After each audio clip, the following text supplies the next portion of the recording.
Hi, I'm Leia, and this is me when I was 14. My parents owned a farm in Norway. That's where I grew up. Our nearest neighbor lived a couple of hours' drive away. We hardly ever had guests over, except for Old Man Jordan, who lived as a hermit in a forest next to us. My father inherited the land from my grandfather. He liked to joke that it came with a license to live in the Stone Age. The power went out more often than I could blink, and the internet seemed as mythical as unicorns. We raised sheep and sold wool, fjords, fresh air, and complete freedom. That was my childhood. I didn't go to school. Mom taught me at home. I only saw my peers a couple of times when we went to the nearest town to buy food. I didn't enjoy that experience at all. I was an albino with very fair skin and snow-white hair. Whenever I met new people, they stared at me like I was a rare animal in a zoo. Add to that my hot temper, and you get a cocktail called Leia's About to Explode. One day, I got so mad at a boy staring at me that I couldn't help but pop his balloons with a hairpin. From that moment on, I decided that I would never set foot in a town again. And so I didn't. I turned 16 and never left the farm anymore. It was my whole universe. But recently, I had been feeling weird. I would feel hot, and for some reason my cheeks would turn red. I could spend hours staring at the rain or drawing hearts on a fogged up window. Am I sick or something? The lamb looked at me with its wise eyes and said, "Bah." Thank you. That's great advice, as always. Our daughter's only friends are sheep. Should we be worried? Who else would she be friends with here? The fridge? When I saw my parents the next morning, Mom was clutching her heart, and Dad was fussing over her and running around like he'd drunk 100 cups of coffee in a row. My heart hurts. We're going to the doctor. In a couple of hours, we reached the town. It was tiny and had a small population, but compared to our farm, it was like New York. There was a shopping mall, a school, and even a hospital there. While Mom and Dad were in the doctor's office, I was waiting for them outside. There was a group of kids my age hanging out on the playground nearby. I looked at them and felt my heart clench. I wanted to come up to them and say something like, "Hey, can I join you?" But something stopped me. I was stuck between wanting to join their noisy gang and the fear of being stared at like I was a ghoul again. Then I saw a little girl on a bicycle. She looked so terrified, like Thor himself was chasing after her with his hammer.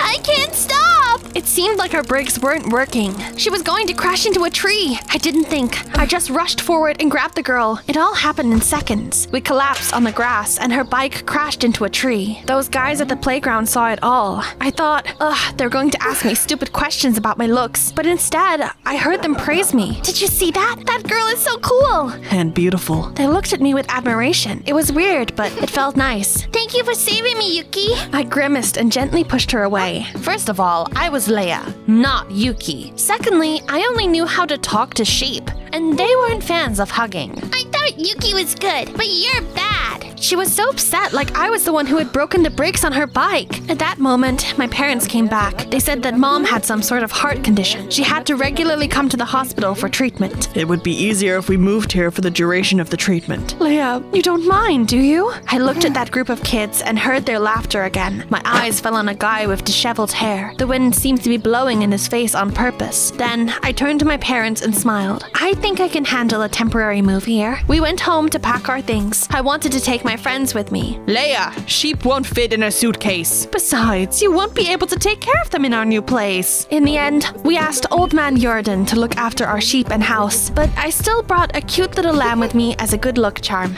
By the way, his name was Mascot. We rented a small house in the city, and then my parents started on a new project, turning Leia into a normal teenager. They bought me a smartphone and fashionable clothes. They didn't want me to stand out too much. What do you think? Oh, come on. It's not that bad. Mom and Dad also declared to enroll me in a school because Mom was going to be busy with the treatment. On the first day of classes, I felt like I was on a different planet full of stupid rules I knew nothing about. Leia, where are you going? To the bathroom? You are supposed to ask for permission first. Should I ask for permission to bring my lamb to school too? Actually, that's forbidden. No, Mascot always comes everywhere with me. In another class, I sat on the windowsill. I used to do it at home all the time. Leia, go back to your desk. No thanks, the chair is too hard. That was not a suggestion. Basically, I drove my teachers up the wall. However, my classmates were crazy about me. They were drawn to me and complimented my hair. Some of them even tried to touch it. It's like you're from another world. So pretty. Emil kept stealing glances at me too. That was the guy with windswept hair. He sat at the desk next to mine and looked at me calmly, but with obvious interest. For some reason, I felt hot when he did that. Then, I noticed that there was always an empty desk in the classroom. It It turned out that a guy called Loki used to sit there. He's in a wheelchair and can't come to school anymore. He's homeschooled. Loki is weird. He spends all his time in a garage, fixing useless bicycles. He's also mean and a terrible snitch. He constantly ratted us out to adults. No one likes Loki. I made a mental note about Loki. Do not approach. Then the classes ended, and my new friend showed me around town. We have an epic place here. I thought he meant something like a shopping mall, but it turned out Emil was talking about an old stone bridge. It looked like it was about to fall apart, but it was as sturdy as it had been many centuries ago. There was a legend that if a couple kisses on this bridge, they will stay together forever. With those words, he tried to kiss me. He must have thought it was a perfect moment for that. Without thinking twice, I hid behind my lamb. Congrats, man.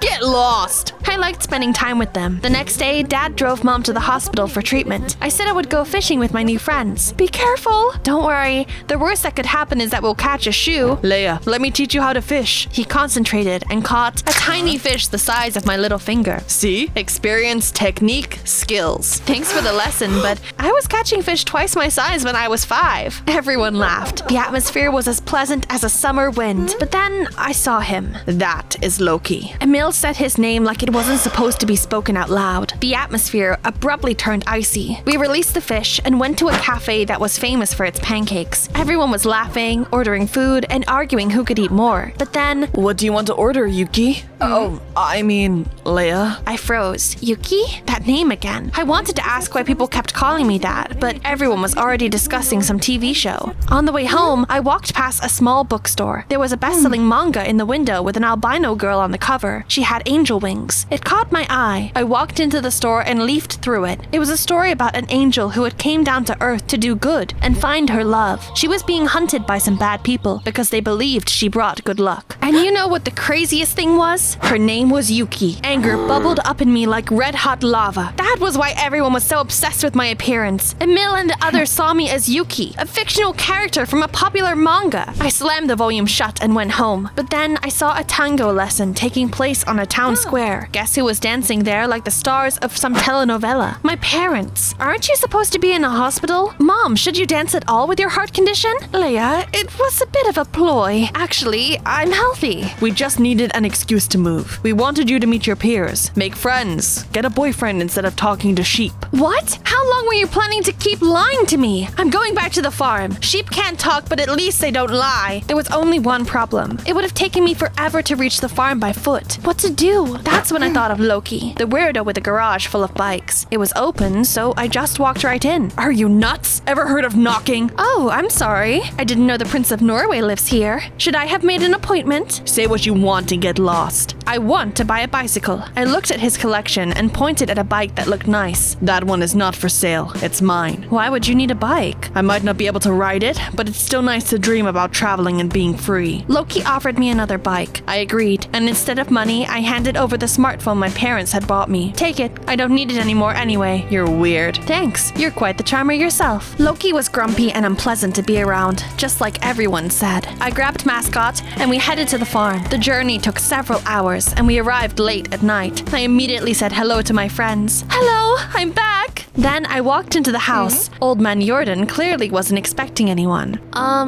Is it a date or a cleaning day? I'm not crazy, I promise. It's just, I used to be afraid of stepping out of my comfort zone. Because of that, I hadn't followed the girl I loved and stayed a hermit. I regret it, but I'm too old to change anything. Sometimes I get too lonely, you know? I nodded, feeling like I understood something important. All night, I kept thinking that I didn't want to end up like old man Jordan. In the morning, I sat Mascot in the basket again and we headed back to the town. My parents weren't surprised to see me. We knew you'd be back. We've always given you freedom. You're wild like the wind, but you always find your way home. After making up with my parents, I decided to find Emil and my other friends. However, once I reached the square, I accidentally knocked down Karen, the girl I'd saved. Ouch! You did that on purpose! You're evil! Dad will be mad if I don't bring him these buns! I wanted to help her and ask her why her father would be mad, but Karen burst into tears, and I felt so lost I just left. I still didn't really know how to talk to people. Loki came to my mind. He was surrounded by people, but he stayed a hermit. I didn't want to be like him, so I had to find a way to make other people like me. The solution was obvious. Yuki, the angelic girl. The word sarcasm wasn't in her vocabulary. She helped everyone. I read the manga and tried to act like her. Over the next few days, I got used to my new role. I was good. I smiled. I didn't tease anyone. It worked. My teachers and classmates adored me, or at least the version of me I created. Could one of you bring Loki his homework for the week? All my classmates pretended to fall into a coma, so I raised my hand. I'll do it. Hi, I brought you your homework and a cake. Do you have facial paralysis? It's called a friendly smile. You were rude last time, but at least you were real. Now it's like you're playing a role. I just want to be liked. You don't need to please everyone for that. I was hit by a car when I was a kid, and I've been using a wheelchair ever since. One day, I saw Emil and his gang driving a car without a license. I told the adults about it. No one wanted to be my friend after that. They called me a snitch. But you know, I don't care. I might have saved someone's life. As he spoke, I couldn't help but think he was right. I liked Loki's sincerity. I liked him. It was sad that Loki was fixing a bike for a trip he would never be able to take. That evening, Emil asked me out on a date. Of course, we came to the famous bridge. These are your favorites, aren't they? Actually, it was Yuki who liked pink roses. I would have preferred a potted plant that wouldn't wilt in a week. But I said nothing and just nodded. Emil smiled. That smile of his that drove all the girls crazy and tried to kiss me. And you know what I felt? Nothing. I was completely empty inside. I'm sorry, but this isn't going to work. Why? You like the idea of dating Yuki, not the real me. Emil was upset, but didn't argue. That meant I was right. Meanwhile, the city was bustling with life. There was a fishing festival held that weekend. Laughter, dancing, a contest for the biggest catch. I invited Loki, but he refused to come. I don't like crowds. I was wandering around when I saw a familiar face. Karen was eating ice cream and accidentally got her clothes dirty. Her father grabbed her hand and started yelling like a jerk. Can't you even eat normally? You're always ruining everything. Anger turned my pale skin redder than a chili pepper. I decided to stand up for Karen, and I didn't do it like an angel. No. I grabbed a bucket full of fish and turned it over that rude bastard's head. Did you like the smelly fish shower? Don't you dare yell at your daughter again. Everyone around me stared at me, intrigued, and I seized my chance. Listen, I'm not Yuki. I'm Leia. I can be blunt or even hit you over the head with a fish, but I'm real and I'm kind. You can hate or love me, but this is who I am. You're cooler than Yuki. Thank you, Leia. I laughed in surprise. Tears stung my eyes. It was nice. And then I saw Loki in the crowd. He came after all. I saw this cactus, and it reminded me of you. You're lovely, and I'm not being sarcastic. My heart was pounding, and I turned red as a tomato. Now I definitely felt something. Now it was real. Life went on. It wasn't a fairy tale or a manga, but an ordinary life. Some people liked the real me, and we became friends. But some didn't like my real personality, and that was okay too. I spent a lot of time with Loki, wondering how to give him the freedom he dreamed of. And one day, I gathered all my friends and we went to my farm. Old man Jordan was happy to have guests over. He told us countless stories, and I decided to show Loki what freedom meant to me. I guess the real freedom is being yourself.